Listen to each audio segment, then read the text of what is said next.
Всем доброй ночи, а если уж точнее, всем доброго раннего утра. Итак, друзья мои, дело в том, что вызов духа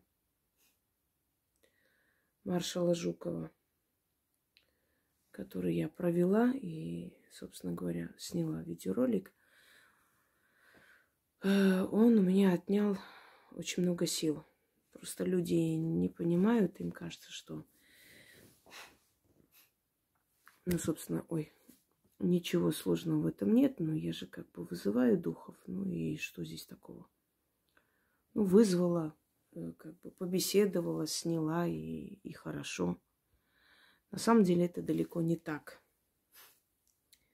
Мертвые забирают огромную энергию. Именно поэтому я говорю, что те каналы, в которых постоянно показывают в день по 50 раз, вызывают духов, какими-то гипнозом занимаются, что-то якобы у них спрашивают, так общие фразы. Ни о чем. Естественно, все, что эти так называемые вызванные духи якобы им сказали, конечно же, ничего не сбывается. Потому что это невозможно так вот оптом вызывать духов каждый день и что-то там вопрошать. Это очень трудоемко, и они забирают очень много сил. Одно дело, когда ушедшие великие люди приходят, предположим, во сне и просят что-либо передать.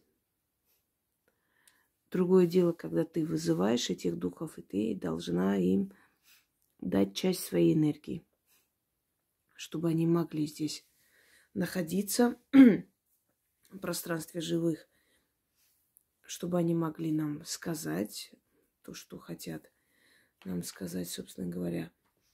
И таким образом мы еще и откупаемся. Откупаемся от них, отдавая какую-то часть нашей энергии.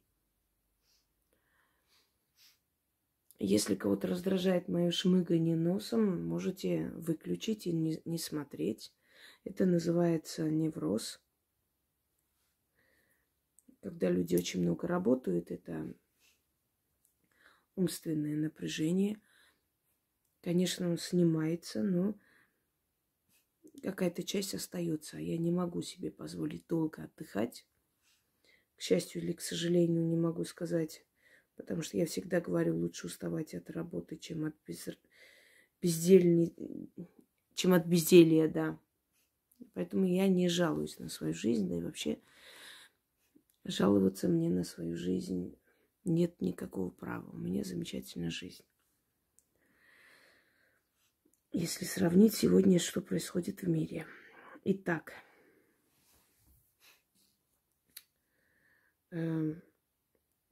пару слов о ясновидении. Я уже об этом говорила и повторяюсь. Понимаете, друзья мои, дело в том, что ясновидение – это внедрение в сознание человека, в его родовую память, в его мысли, в его фантом и выявление оттуда тайной информации, которая дано не всем.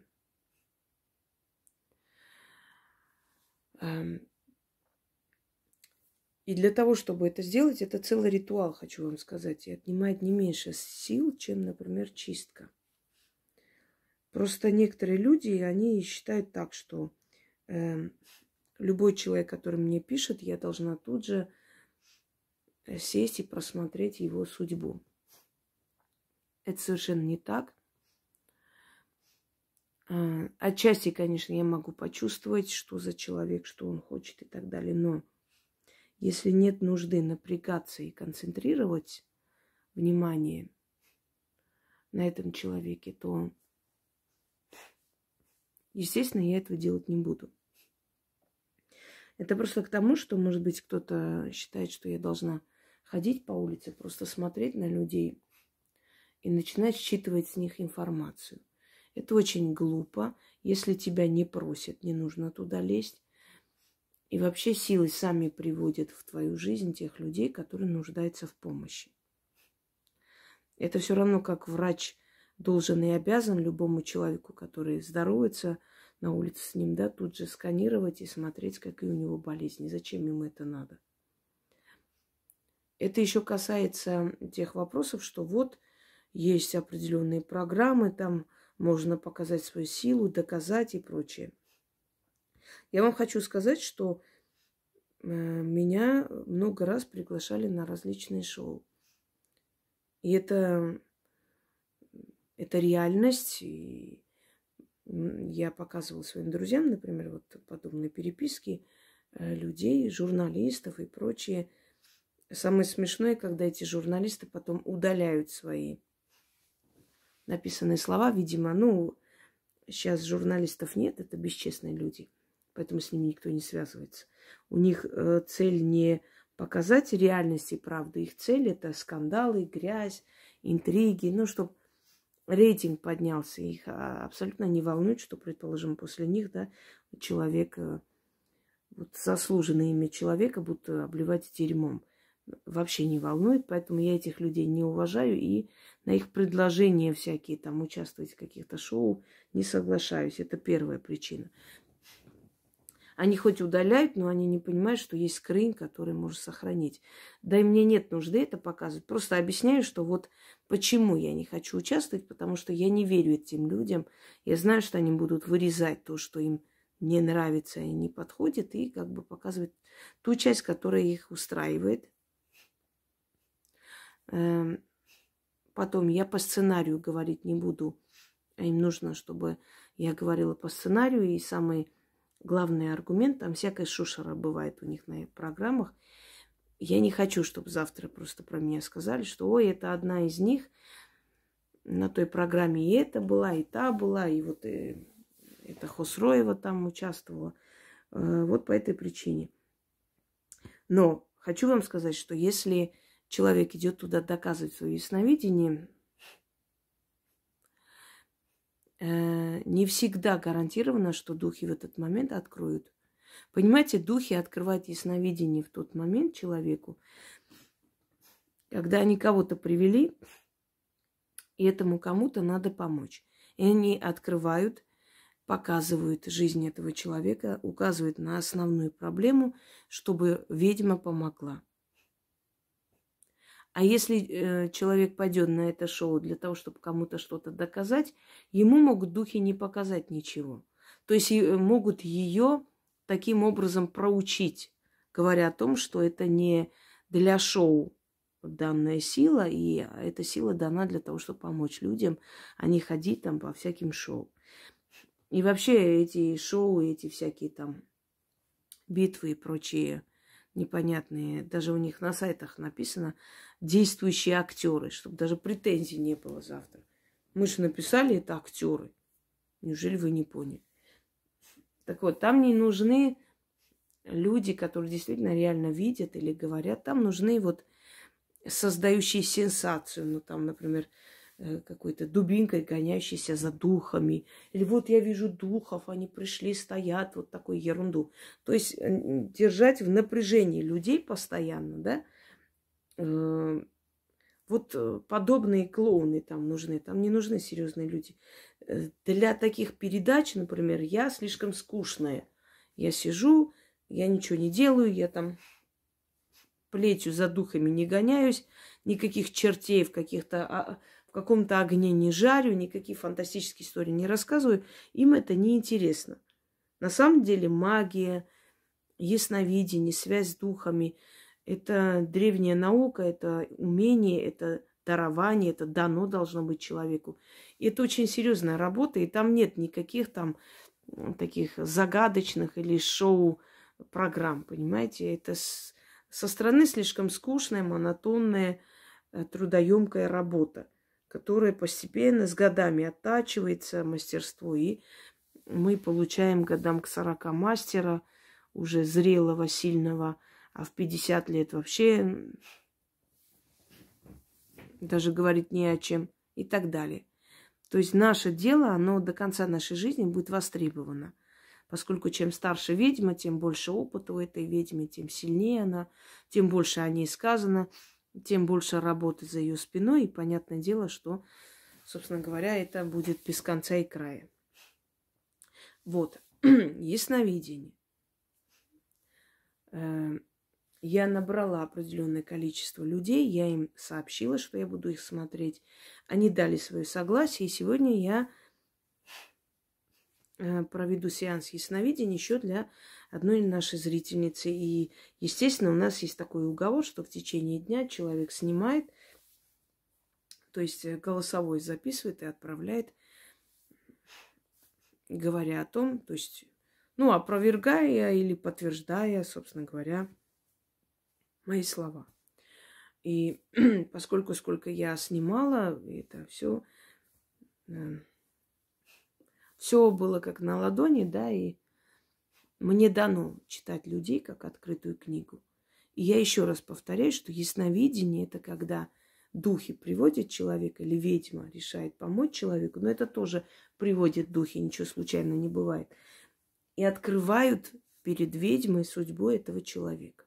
Или судьбу страны, или судьбу какого-то там года, что произойдет в этом году и прочее.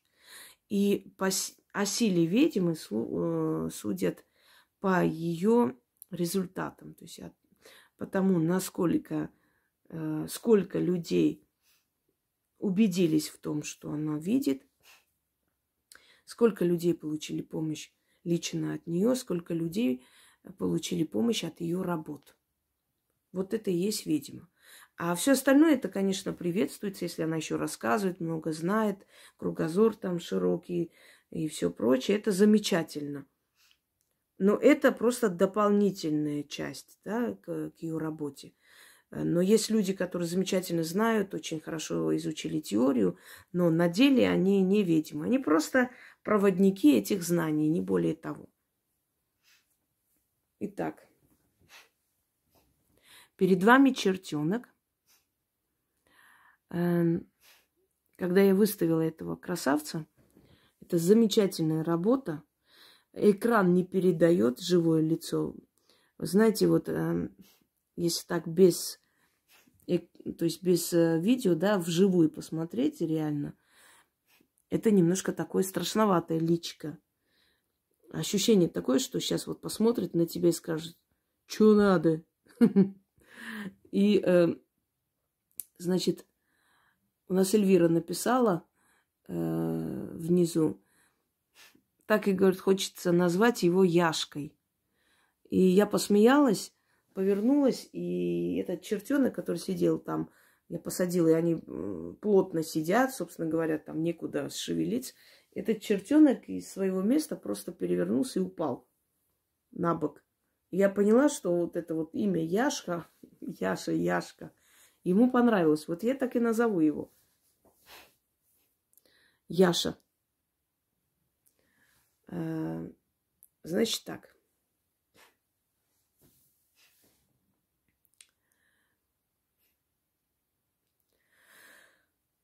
Начнем.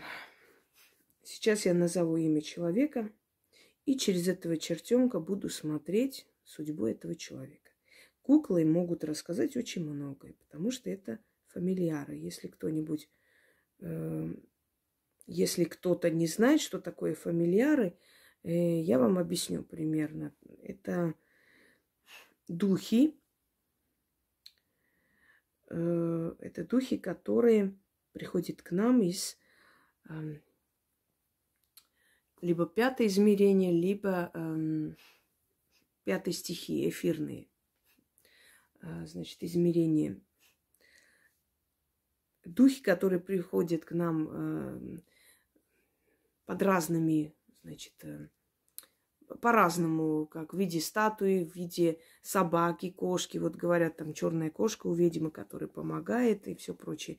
Это не именно кошка помогает, а вот дух, который вселяется в кошку, да, и вот как помогает, не стирает, моет и гладит, понимаете? Они дают нам энергию, они дают нам подсказки. Они нас защищают. Вот просыпаешься утром, какое-то неприятное предчувствие. Непонятно почему. Не можешь понять, что произойдет, почему так происходит. Заходишь, например, и видишь, что вот,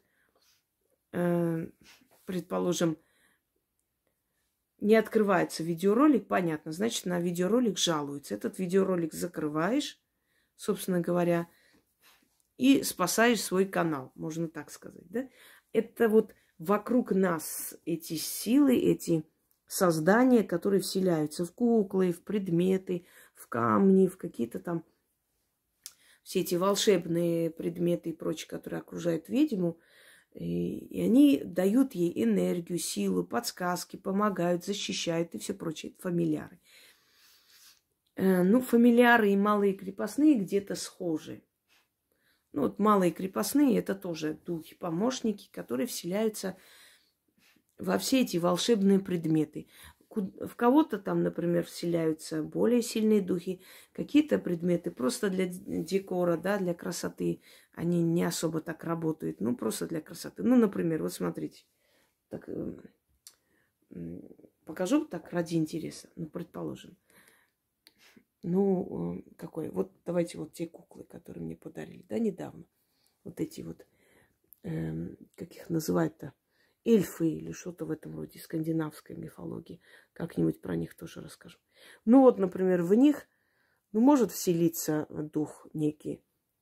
Ну, так, слабенький, потому что это больше массовое производство. Оно у многих есть такие куклы. То есть, ну, не очень много их, собственно говоря, но они как бы, это создано, ну, заводской, да, заводская работа. То есть, ну, специально какая-то фабрика их производит. Они не обладают такой силой, которая вот прям дает мастер делиться своей энергией. А теперь показываю вам цыганку. Вот в нее может вселиться фамильяр? Да. Почему? Потому что это живая работа. Вот смотрите, например, вот гадание, да, или предсказание судьбы. Вот ведьма и девушка молодая, которая хочет выйти замуж. Может в них вселиться? Да, потому что это прям вот живая сцена, они живые создания. Это я просто вначале говорю, если кому не интересно, можете не слушать. Просто некоторые говорят, что я вот вначале долго беседую, да и это мое право, знаете ли. Я так считаю, я так снимаю, никого не спрашиваю. Теперь показываю вот этого красавца. В этого красавца может вселяться фамильяр, как вы думаете? Конечно, да. Почему? Потому что мастер вкладывает всю душу, да? Это в единственном экземпляре, она их не повторяет, они все разные, с разными мордашками и все прочее, и у них разная энергия. И поэтому, собственно говоря, они так и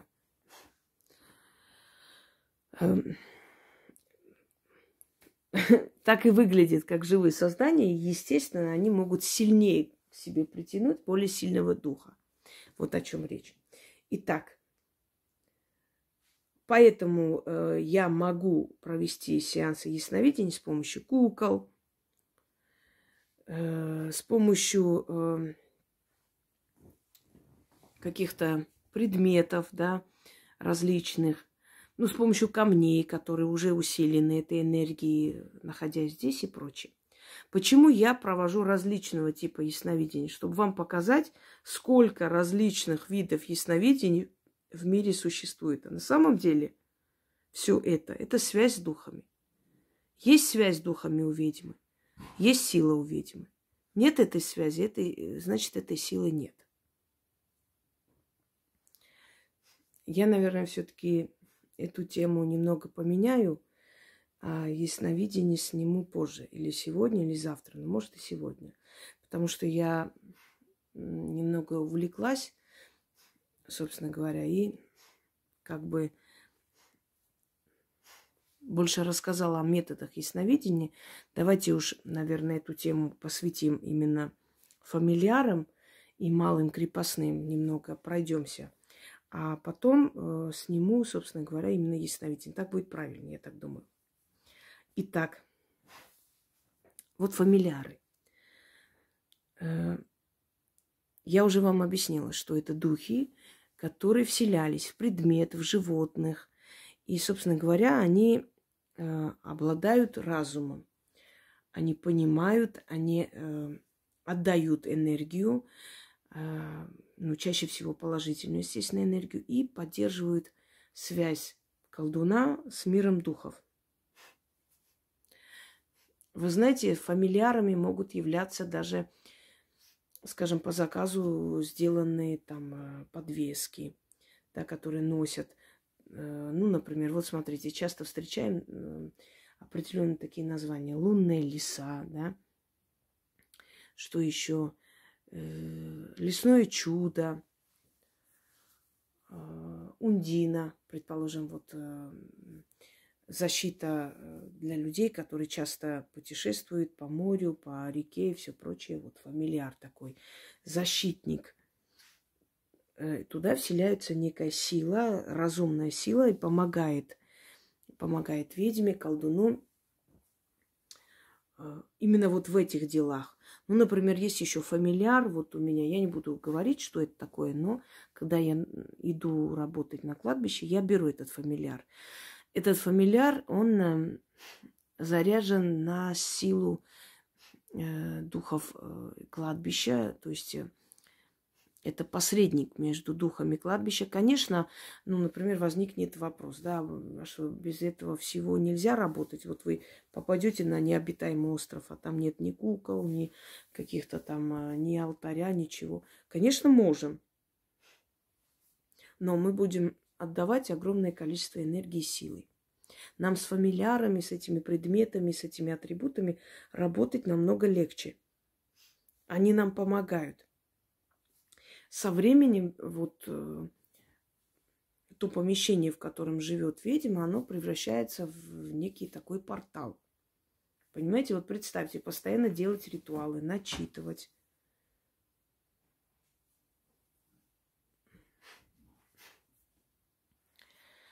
Хочу вам сказать, что фамильяры и малые крепостные во многом схожи, поэтому очень часто как бы разницу особо не видят между ними, но определенная разница все-таки есть.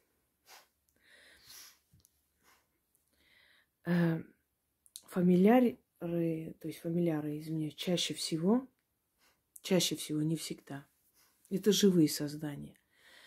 Вот смотрите, например, в древние времена считалось, что если...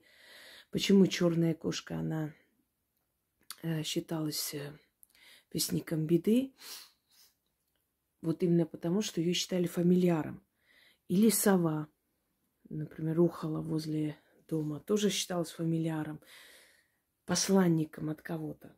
Вот человек увидел черную кошку и считает, что ведьма отправила эту черную кошку на разведку.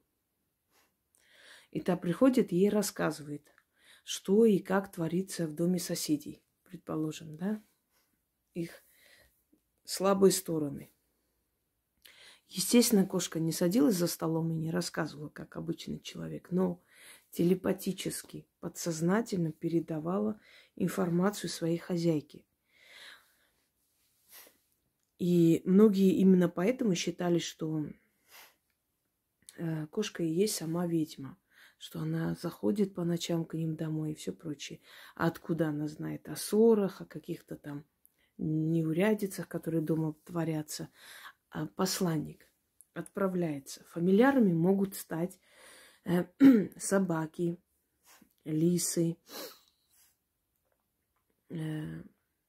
змеи, то есть рептилии, которые дома держатся.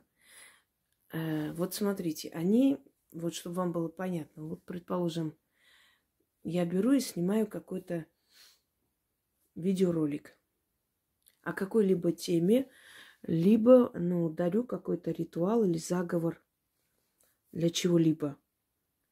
И много людей внизу пишут: ой, такое ощущение, как будто вы меня вот прям услышали. Я аж со вчерашнего дня, ну, как бы не хотела писать. Они знают, что я не люблю, когда мне раздают заказы. Ну, собственно говоря, поэтому не пишут. Но я так хотела, чтобы вы на эту тему выложили там ролик или дали ритуал или заговор от такой-то там болезни или недуга. И вы сегодня их выкладываете. Прям неожиданно. Вот через духов, через предметов-посредников, которые вокруг меня, через фамильяров я получаю ту информацию, которая нужна моим зрителям. То есть они передают мне, что в данный момент нужно моим зрителям. Чем помогают фамильяры и предметы-посредники, и малые крепостные ведьмам? Просто для людей, чтобы они поняли. Идеи передают, подсознательно ведут, учат, показывают, говорят, что делать, какой ритуал создать, какие слова прочитать. Через сны передают, защищают дом, через предчувствия и какие-то такие внутренние страхи предупреждают о каких-то неправильных шагах, которые могут, скажем так, нехорошо закончиться для меня. Не куклы эти мне говорят и передают, не статуи, которые из камня, из бронзы и прочее, а духи, которые в них вселяются. Понимаете? Духам нужен предмет-посредник. Им легче войти в контакт с человеком, когда есть предмет-посредник. Вот почему, например, христианство приняло языческую традицию, да, иконы, католичество вообще там изготавливает статуи Христа, Девы Марии и прочее. Это такие же предметы-посредники, хотите фамильяры, малые крепостные. Через предмет духи с нами общаются. Именно поэтому ставят чуры, именно поэтому ставят изваяние богов, именно поэтому ставят там, где-то ставят камень, да, в Мекке, который тоже предмет-посредник между силами религии, да, эгрегором религии, и людьми, которые то есть исповедуют эту религию. Это предметы-посредники, в которых потом вселяются некие духи. Они становятся как фамильяры. И их еще называют малые крепостные. Но малые крепостные больше у ведьм. Потому что малые крепостные – это уже слово крепостной. Это тот, который пришел, принадлежит тебе и служит тебе, твоему благу. Фамильяры чаще всего вселяются, уже говорила, в живых созданий. Но еще они вселяются в чучела зверей, потому что там есть часть, это некротика, то есть это часть их души, которая осталась в этих предметах, поскольку душа полностью уходит, отрывается от этого мира тогда, когда от него, от тела ничего не осталось. Именно поэтому есть проклятие мумии, то есть мумии, пока их... Почему мумифицировали фараонов и не отпускали их от этого мира, от этой земли? Считалось, что пока они на земле, они будут управлять Египтом и помогать своему народу. Когда от их тела ничего не останется, они уйдут. Вот именно от страха потерять их навсегда мумифицировали тела. И когда зашли, открыли эти саркофаги, то есть вот пока есть от тела что-либо, пока тело не превратилось в тлен и не остались одни кости, привязана душа к этому телу. Она еще не ушла, она на этой земле. И именно по этой причине, что души, находящиеся рядом со своими телами, увидели, что тревожат гробницу, вот из-за этого проклятия, собственно говоря, это реальность. Начали друг за другом умирать и погибать ученые, которые раскрыли вот эти гробницы. Теперь, вот, например, смотрите, в каких известных пьесах вы можете встретить фамильяра. Вот «Леди Макбет», Шекспир. Там вот совы, да, лягушки, жабы, собаки. Может ли у простого человека быть фамильяр? может, не такой сильный, как у ведьмы, который может подсказать и подсознательно там передавать сны и все прочее, но может. Ну, например, я уже вам говорила, что кошки, собаки и прочие животные нам встречаются не случайно. И, как правило, если вы вспомните, в вашей жизни появляется котенок, собака, или вы покупаете, или вам дарят, или вы случайно там на улице находите, забираете домой, самые тяжелые дни вашей жизни. И эти существа, эти создания помогают вам выйти из этой ситуации. Они специально, нарочно ничего, казалось бы, не делают, просто живут, вы о них заботитесь, и они вам помогают выйти из этой страшной, тяжелой ситуации именно благодаря тому, что вы отвлекаетесь на них, вы, собственно, о них заботитесь, и постепенно как бы они вас, ну, переключают от этих страшных воспоминаний. Ну, как правило, они встречаются после расставания или в какие-то тяжелые моменты вашей жизни, и вы просто, переключаясь на них, выходите из этого состояния, преодолевайте это состояние, потому что вам нужно о ком-то заботиться, вы не имеете права как бы сложить руки, да, и вы обязаны работать, трудиться, потому что вы несете ответственность за живое существо. Я не говорю именно о детях, что в этот момент у вас еще и дети есть, но не только дети вам дают силу, еще те создания, за которых вы в ответе. Есть заблуждение, что в магии фамильяры, как правило, это создания или смастеренные, сделанные такие куклы или статуи и прочее, настолько похожие на человека, то есть прям вот живые, да, и туда, собственно говоря, мастер вкладывает какую-то часть своей энергии, своей силы, и они потом они как бы дают возможность не выгорать, потому что выгорание в нашей профессии случается часто. Ну, вы представьте, если у вас будет, предположим, 2 подруги, которые постоянно будут звонить и постоянно будут жаловаться на жизнь, плакать, говорить о том, как им плохо и все прочее. И как вам будет, ну, как бы, как вы будете себя чувствовать каждый день, вот этот негатив через себя пропуская. А теперь представьте, что вот таких подруг, например, у меня, ну так в кавычках, по 10 тысяч в месяц, если не больше. И они все мне пишут, и они все на мои плечи, значит, как там, накладывают вот этот груз. И плюс это помощь людям, и вообще это и борьба за себя, за свое имя, это все в одну кучу.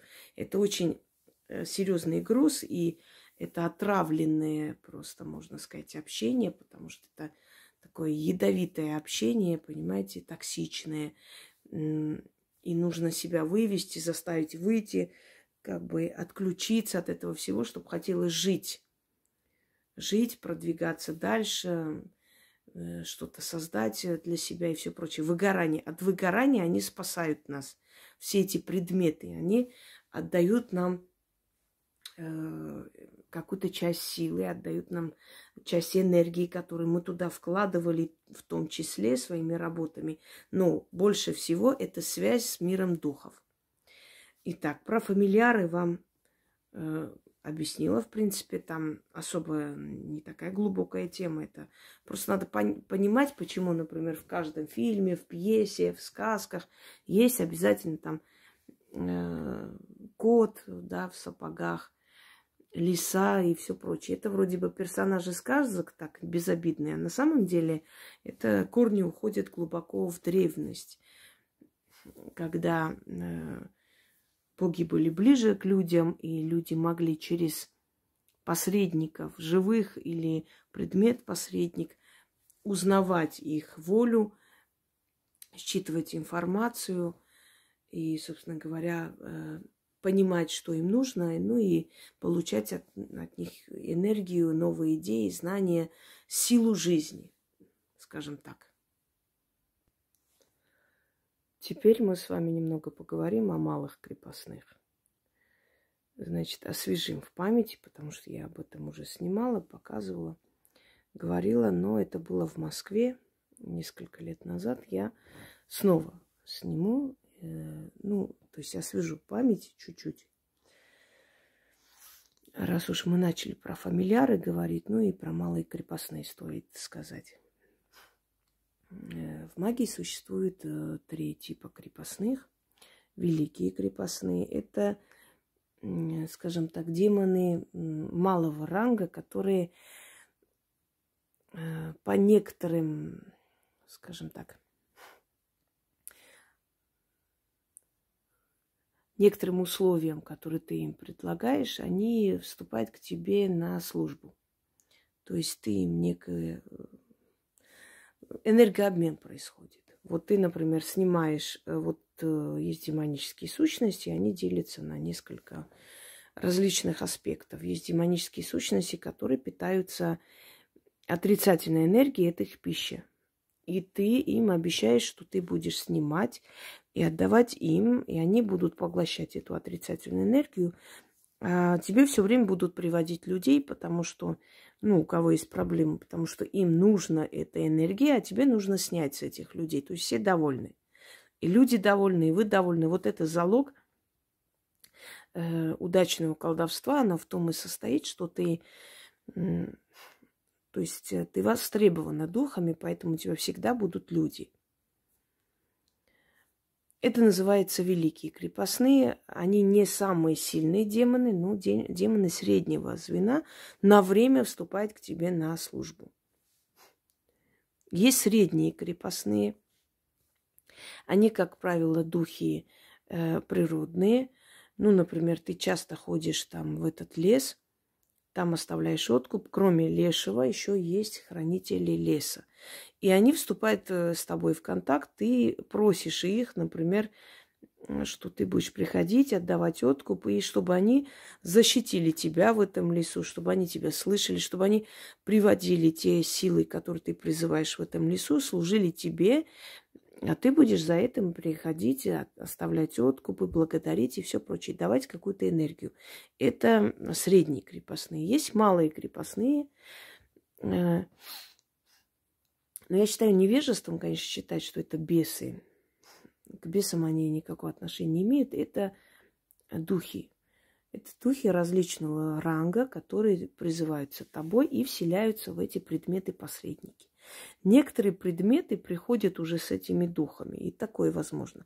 Нет, никто там не начитывает, не читает, просто они настолько реалистично сделаны, то есть исполнены, да, как правило, это авторские работы, и, как правило, это куклы.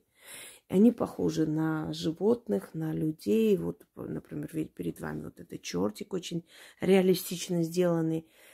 И если они приходят на службу к колдуну, вот почему я, например, говорю, что на алтарь ведьмы, там куклу, статуи, какой-то предмет. Этот предмет-посредник будет находиться у ведьмы, пока она есть на этой земле, а после нее перейдет потомкам. И сколько этот предмет будет у этой ведьмы, столько постоянной энергии будет приходить в вашу жизнь, потому что она этим предметом пользуется, либо этот предмет находится у нее дома, естественно, все время напоминает о вас, о вашем даре.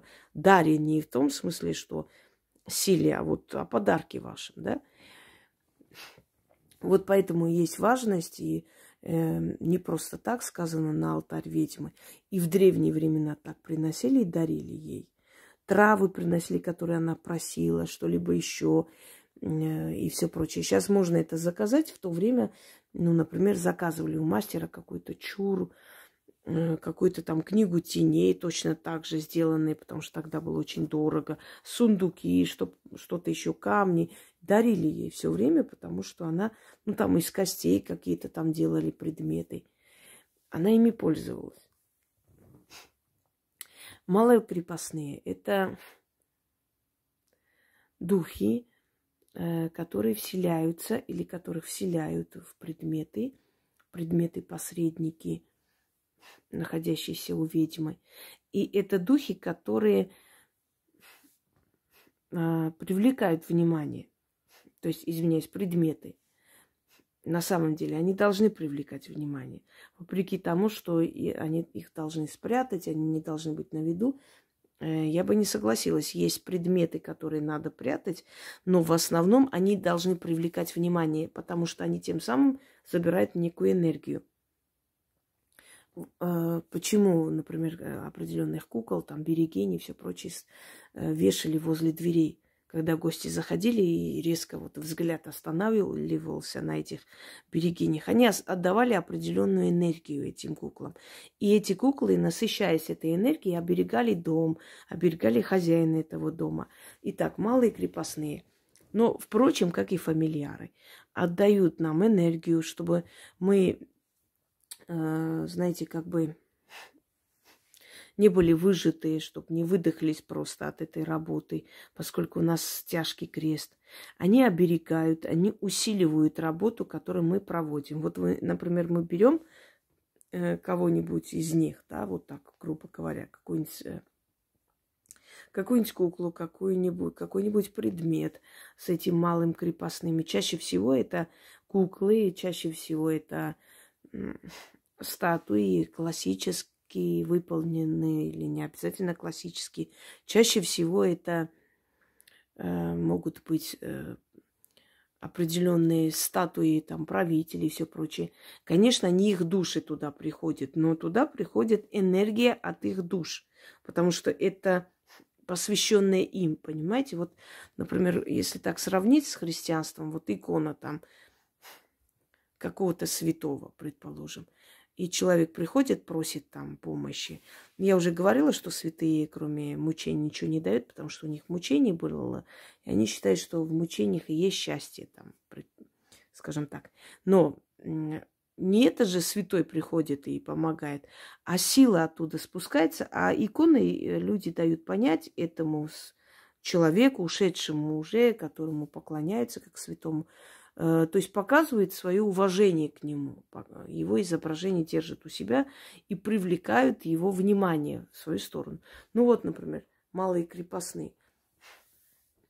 Единственное, что к малым крепостным не относится, это статуи богов, потому что от богов приходят не крепостные духи, а духи, которые, то есть сила от них приходит, энергия богов, тех богов, чьи алтари у нас находятся, да, статуи. Мы показываем им свое уважение, а боги показывают свое расположение к нам.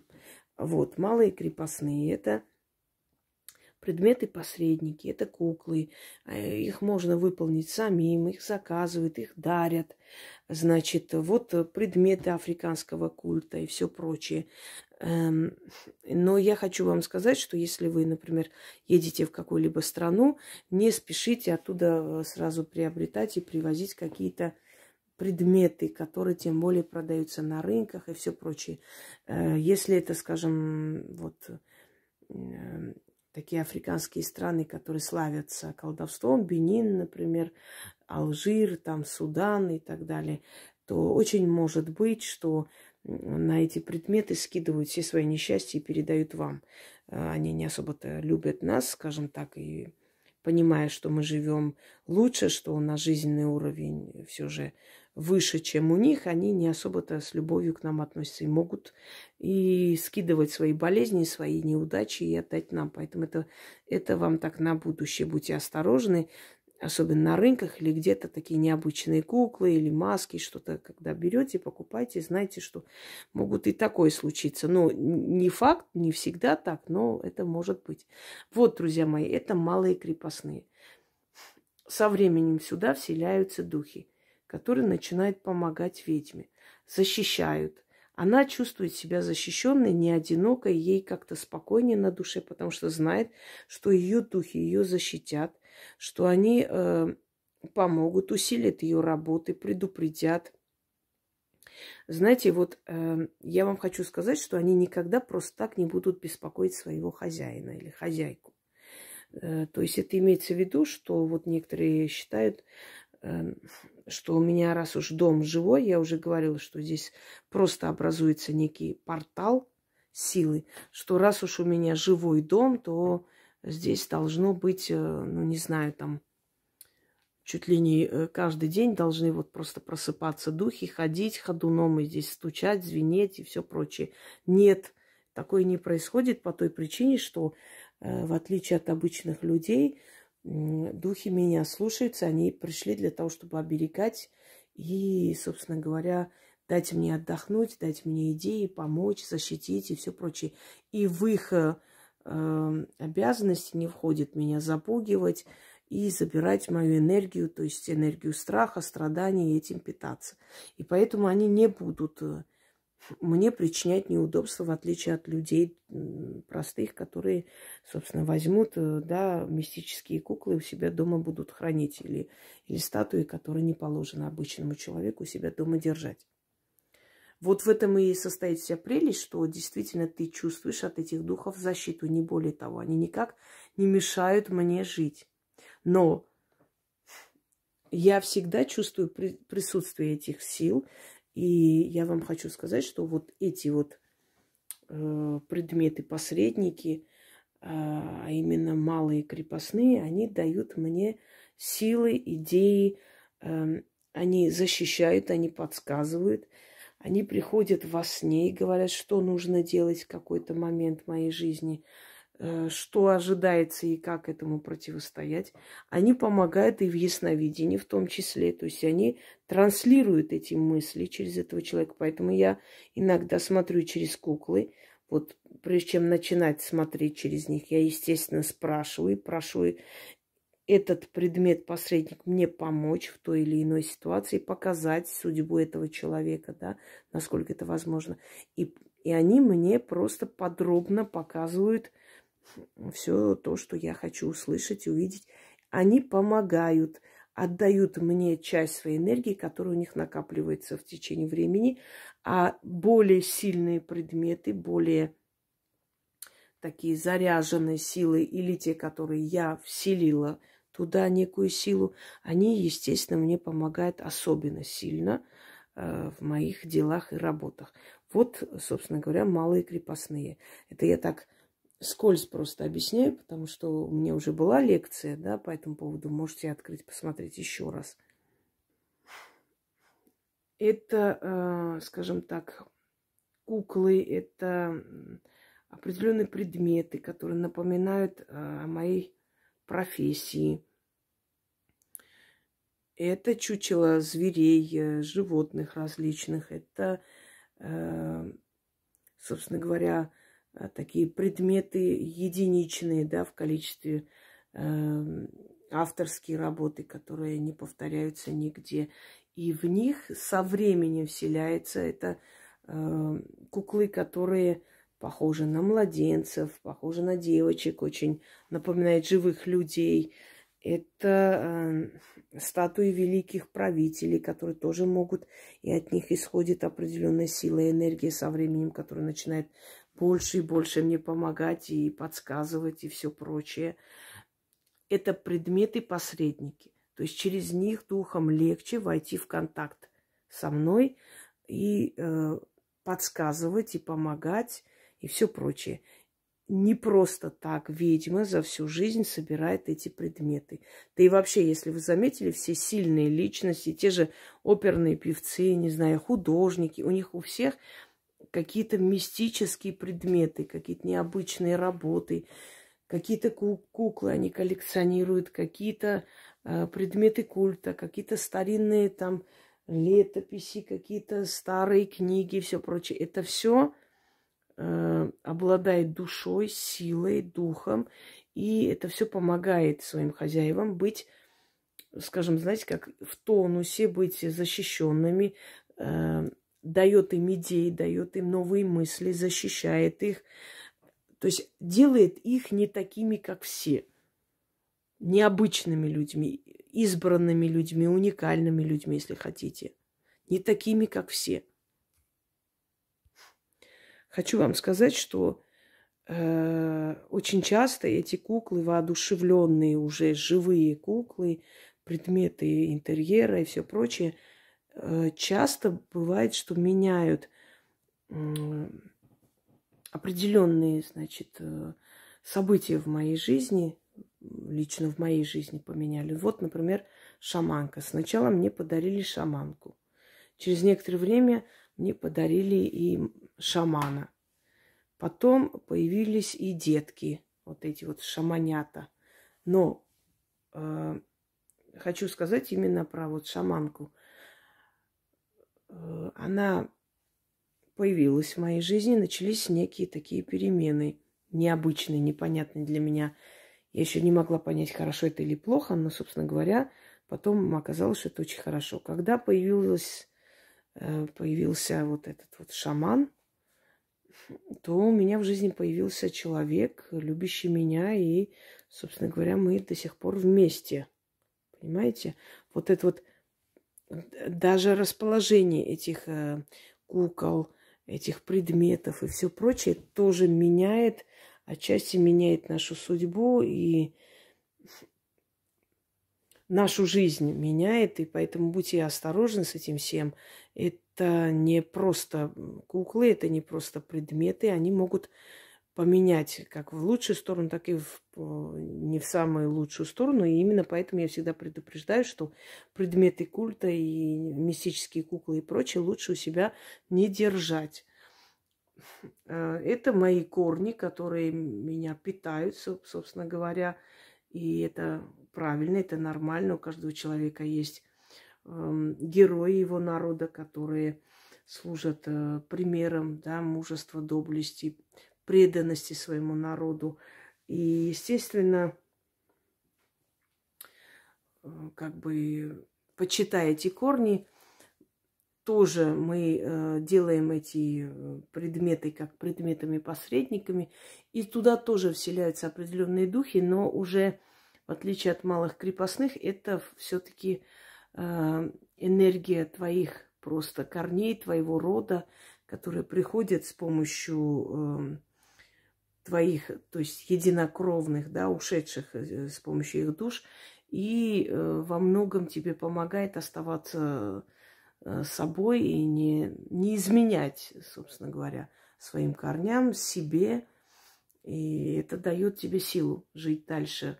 Это нужно. И не просто так. Например, русские иммигранты коллекционировали там матрешки, искали картины с изображением правителей России и все прочее. Это давало им силу. И это все время напоминало о том, кто они есть, откуда они родом, представители каких родов и продолжители каких родов они являются. Понимаете, это тоже отчасти подсознательно. Они, то есть, использовали эти предметы-посредники для того, чтобы питать себя вот силой своих корней. Вот куклы, старая кукла, еще вот эта старинная кукла, девочка, она прям старинная кукла. Тоже, естественно, в нее никого вселять не нужно, она сама пришла уже с определенной силой и сущностью внутри себя.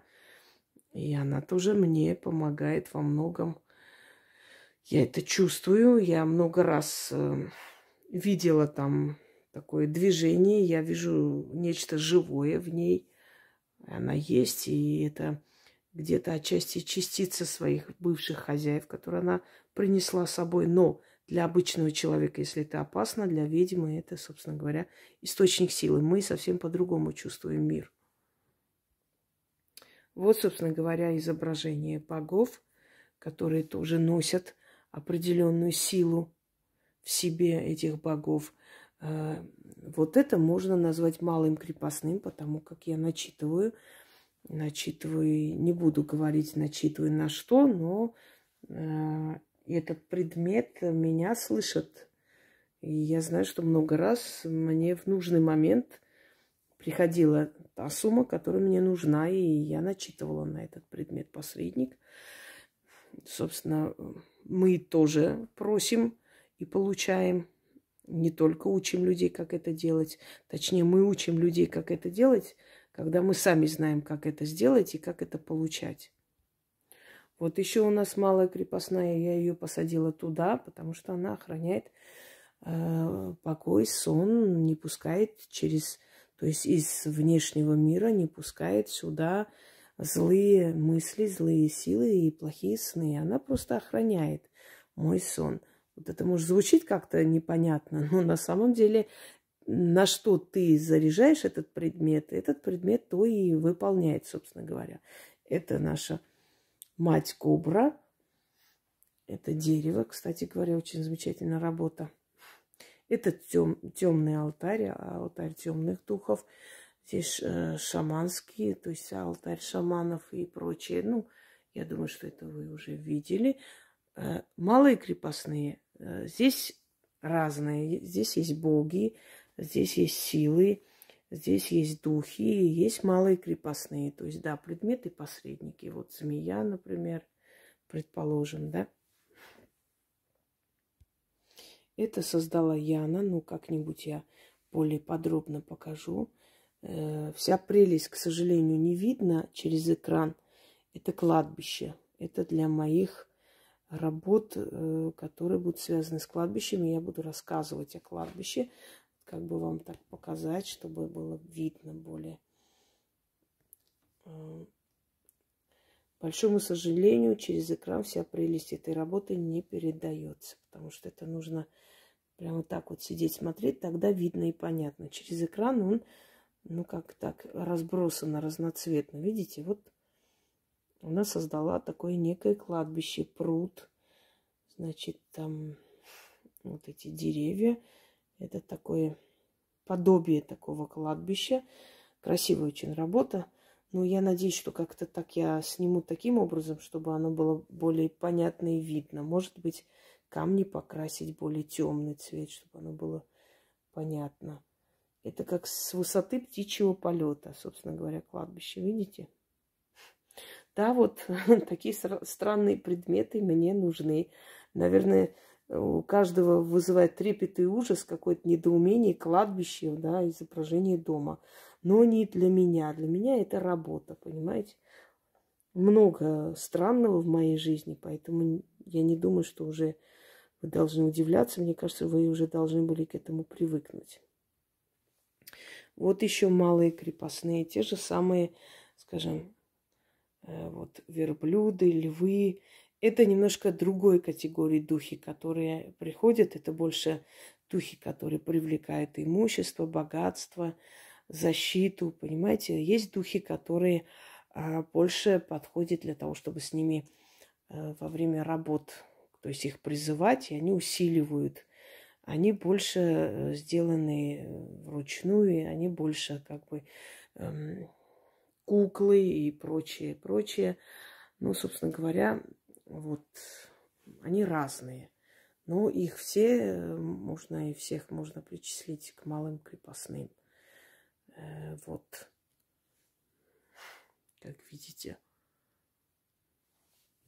здесь различные предметы всякого рода.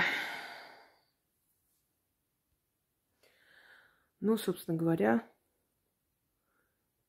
еще раз обновила и освежила в памяти о малых крепостных, для того, чтобы вы поняли, что это такое, для чего нужны эти предметы-посредники, ведьмы, зачем, какую функцию они несут, что они делают для нее, охраняют, помогают, усиливают ее интуицию, дают защиту, дают, значит, энергию работать, да, не выгорать и все прочее, собственно говоря. Вот, как я и сказала, наверное, именно про ясновидение сниму завтра, ну, то есть уже сегодня, да, днем. Постараюсь снять, поскольку сама хочу это сделать. Но раз уж разговор зашел об этом, да, я считаю, что эта тема и обновление этой темы тоже не лишнее. Желаю всем удачи, всех благ и всего хорошего.